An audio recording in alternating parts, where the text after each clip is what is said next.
আমাদের সাবেক প্রধান উপদেষ্টা ডক্টর মোহাম্মদ ইউনূসের খুব কাছের ব্যক্তি, গ্রামীণ ব্যাংকের সাবেক উপব্যবস্থাপনা পরিচালক নূরজাহান বেগম, যিনি স্বাস্থ্য মন্ত্রণালয়ে ছিলেন, এই ব্যক্তির মন্ত্রণালয়ে তড়িঘড়ি করে শেষ পর্যায়ে একটা প্রকল্পে 9,000 কোটি টাকার, 9,000 কোটি টাকার, মানে মানে একটা কম্পিউটারের দাম দেখানো হয়েছে 7 লাখ টাকা।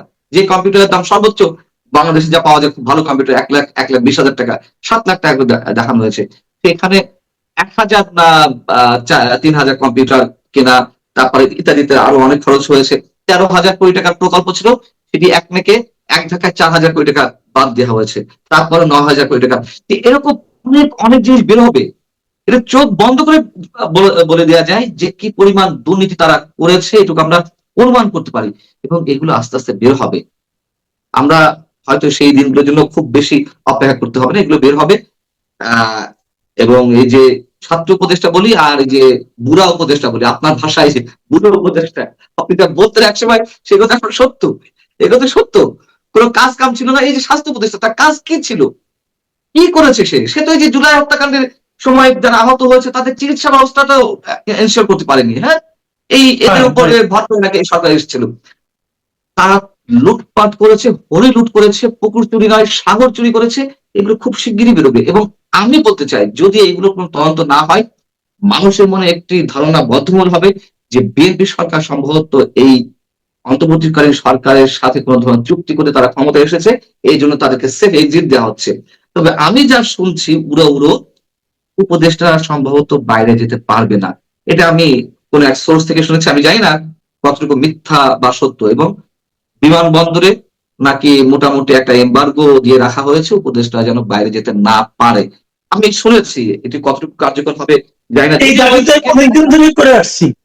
এই দাবি তো আমি অনেকদিন ধরে আপনি করেছেন যে এদেরকে আসলে পরীক্ষা নিরীক্ষা না করে বাইরে যেতে দেওয়া উচিত হবে না। একেবারেই না। এমনকি ডক্টর আলী রিয়াজকে, মনির হায়দারকে এদের আটকানো উচিত নিঃসন্দেহে। এই যে ফয়েজ বের হয়ে গেল, তার তো সরকারি কোনো অনুমোদন পত্র ছিল না বাইরে যাওয়ার। নির্বাচনের আগে তো সে বাংলাদেশ ত্যাগ করেছে। এইভাবে আরো অনেকে যাওয়ার অপেক্ষায় আছে, এটুকু আমরা নিশ্চিত। কোনো ভুল নেই, পারলে পালিয়ে যায়। শেখ হাসিনা সরকারের যারা দুর্নীতি করেছে, লুটপাট করেছে, তাদের তো বর্ডার ছিল, ভারত বর্ডার। এরা কোন বর্ডার দিয়ে পালাবে? যদি সত্যি সত্যি তারেক রহমান এই ধরনের কোনো ব্যবস্থা নেয়, এরা তো বঙ্গোপসাগর দিয়ে মিয়ানমার হয়ে যেতে হবে, বঙ্গোপসাগর সাথে যেতে পারবে? তারেক রহমান যদি একটু পারে, স্যালুট, আমি আপনার এই অনুষ্ঠানের মাধ্যমে তাকে আগাম স্যালুট দিয়ে রাখছি, যদি পারে এই কাজটি করতে। আমি কথাটা বলতে গিয়ে আবেগপ্রবণ হয়ে যাচ্ছি, কিন্তু করা উচিত। এই 18টা মাস মানুষের জীবনে নাভিশ্বাস উড়েছিল, যা ইচ্ছা তাই করেছে। 18 মাস তো আমরা অন্ধকারে কাটিয়েছি। সো এই জায়গা থেকে দাবি তুলতে চাই, তারেক রহমানের উদ্দেশ্য বলতে চাই, প্লিজ কিছু একটা করুন। যদি করতে পারেন, মানুষ কৃতজ্ঞ থাকবে আপনার প্রতি। আপনি তো রাজনীতি চেঞ্জ করে দেওয়ার কথা বলছেন, করুন না। এটুকুই দাবি আমাদের। জি। এই যে হবিগঞ্জে মেহেদী হাসান, খুবই আলোচিত মেহেদী হাসান, যিনি নাকি ওই থানায় বসে বলেছিলেন ওসির সামনে যে কোন এক এসআইকে আগুন দিয়ে জ্বালিয়ে দিয়েছেন, কোন থানা জ্বালিয়ে দিয়েছেন। রাতের বেলায় তাকে আবার কোর্ট বসে তার জামিন নিশ্চিত করা হয়েছিল। তিনি মাঝখানে দিল্লিতে গিয়েছিলেন পর্তুগালের ভিসা নেওয়ার জন্য। তখন ওইখান থেকে এর সময় তাকে এয়ারপোর্টে আটকানো হয়েছিল, পুলিশ তাকে ভিডিও করেছিল। তার ব্যাপারে বিবিসি বাংলায় একটা রিপোর্ট হয়েছে, এবং সেই রিপোর্টে বলা হয়েছিল যে মেহেদী হাসান ভারতে গিয়েছিলেন যখন, তখন তিনি সঙ্গে নিয়ে গেছিলেন 40 লাখ টাকার ক্রিপ্টো কারেন্সি।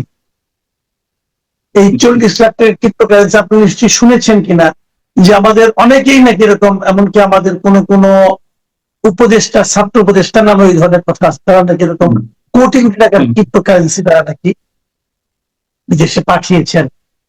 তো এই বিষয়টা নিয়ে আপনার কোনো মন্তব্য আছে কিনা? এগুলো সব বেরিয়ে আসবে। আমরা কিন্তু অনেক আগে থেকে শুনছি এই বিষয়গুলো, আপনিও শুনেছেন যে ক্রিপ্টোকারেন্সি তো আরেকটি শব্দ, মানে এখন যেটি প্রচলন বেশি, বিটকয়েনে আসিফ মাহমুদ সজীব ভুঁইয়া,